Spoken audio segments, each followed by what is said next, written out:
Snow is melting, but plans are heating up for the new tennis courts at ELHS. Just ahead, we reveal the new plans for the first time. Amateur video catches a town-wide issue. Now that spring is here, coyotes are becoming more active in town. We look at how to keep yourself and your pets safe. And what's the latest with the new high school? The Board of Selectmen signs off on a statement of interest, sending the question to the state to decide if EL will get financial help. Those stories in a preview of Spartan Sports spring season just ahead on ELCAT News Week in Review.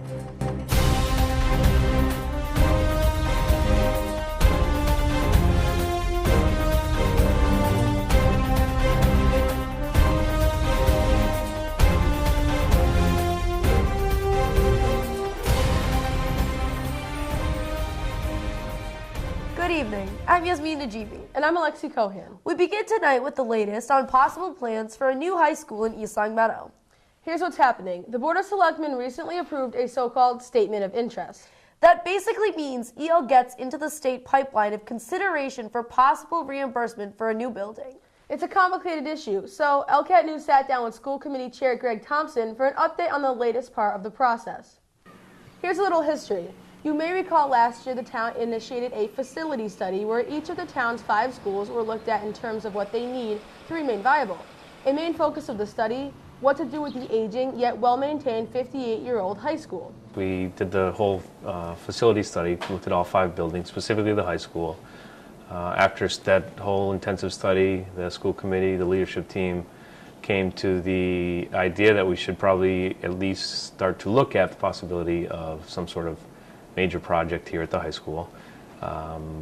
The thought is perhaps a new building. Next in the process, formulating an official statement of interest that must be signed by the school committee and the Board of Selectmen, which is exactly what happened during the board's March 18th meeting. This vote, along with the school committee vote, simply allows us to submit to the Mass School Building Authority. They will not even look at the statement of interest without the 2 approvals, and all you're approving is the actual submission. Right. And we have to do that by April 11th. So once that's done, then it's a little bit of a waiting game.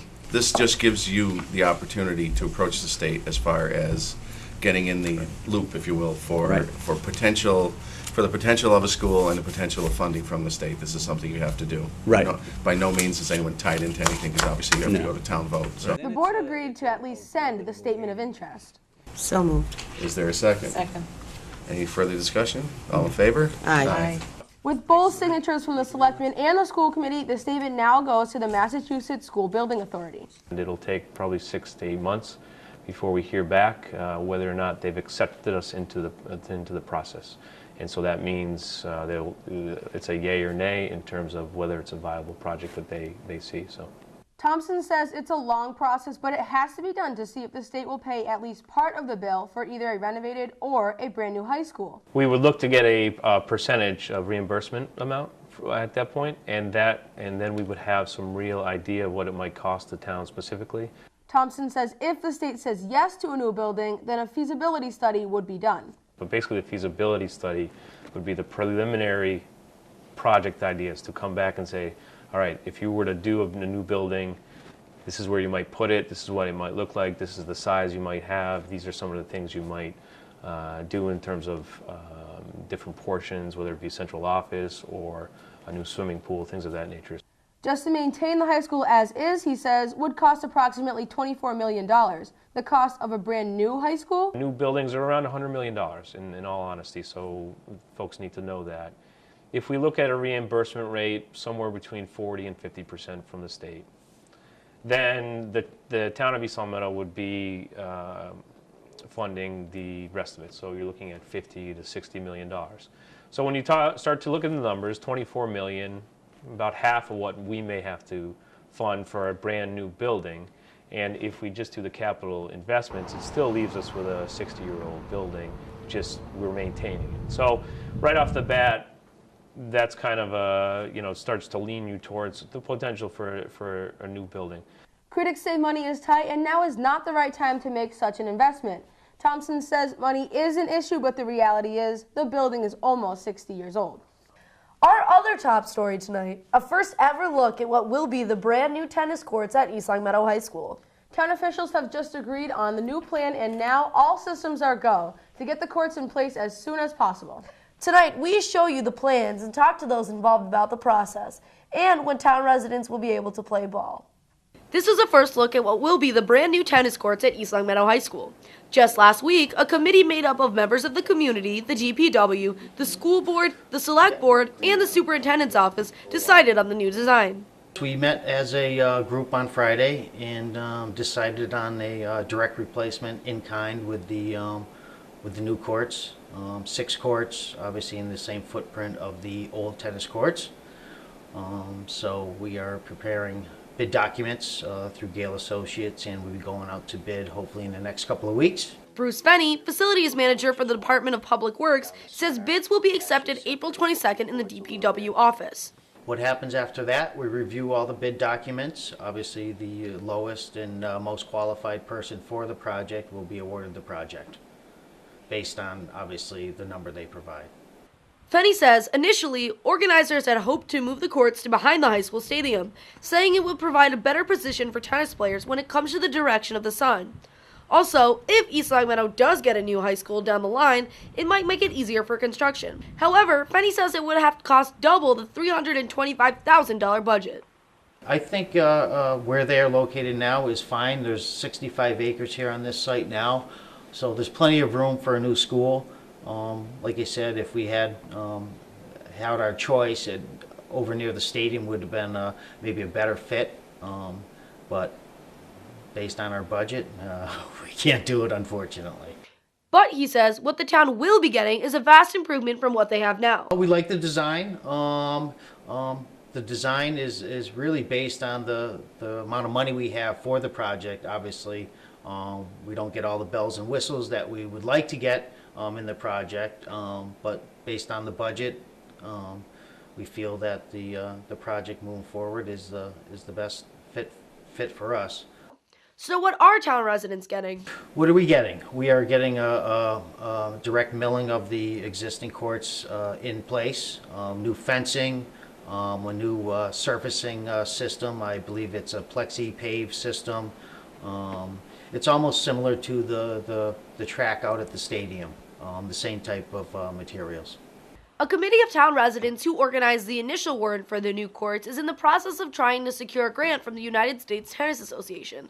If that goes through, he says, there may be additional money for such things as windscreens, a coach's walk-in between courts, and an equipment box. So after the winning bid is chosen, what's next? The construction will start when school gets out, roughly around the 24th of June, and construction usually takes a couple of months, so we're figuring by the end of August the project will be complete. While we're talking about the new tennis courts and have spring in mind, we thought we'd turn our attention to the new Pine Knoll pool. As ELCAT showed you a couple weeks ago, the old 58-year-old pool is gone, and construction is well underway on the new pool. Here's an update. Despite the winter weather, crews have been hard at work to make sure the pool is open in time for the start of summer. The old pool has been demolished, and already the foundation for the new facility is being laid. Once again, we talked to the DPW's Bruce Fenney for an update. The pool's going along great. The demolition is complete. They're installing fine grading right now, stone. The main drain pipe is installed. We've rebuilt the pool house up there, the filter room, because of the age of the building. So we ended up putting a whole new floor in, new plywood, a new storage area, but it's moving along well. So we're hoping for better weather soon, so we can continue moving forward. Bruce says the winter weather hasn't been ideal, but the work is still on schedule. Obviously, when you're pouring concrete in the coldest of weather isn't really really good for it, especially this time of year. So everything's looking good. We should be getting final grades in this week and start forming up the new pool. The completion date is June 24th because obviously camp opens around that time, so substantial completion date is June 24th. The EL Recreation Department expects record registration for Pine Knoll camps and memberships this summer, so they suggest registering early. In other news tonight, while coyotes in East Longmeadow are not a new issue, some residents say they have become an ever-increasing, troubling, and potentially dangerous issue. If you live right next to or even near a wooded area in town, no doubt you are familiar with the sounds and sometimes the sights of coyotes. This is amateur video of coyotes spotted in backyards. Now listen to this audio a town resident took just last week of coyotes in their backyard.